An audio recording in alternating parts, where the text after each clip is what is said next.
Alright, y'all. I got a tournament tomorrow. These are all the baits I'm going to be using. I'm going to be using this wacky rig here.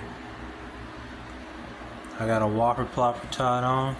Throw it early morning.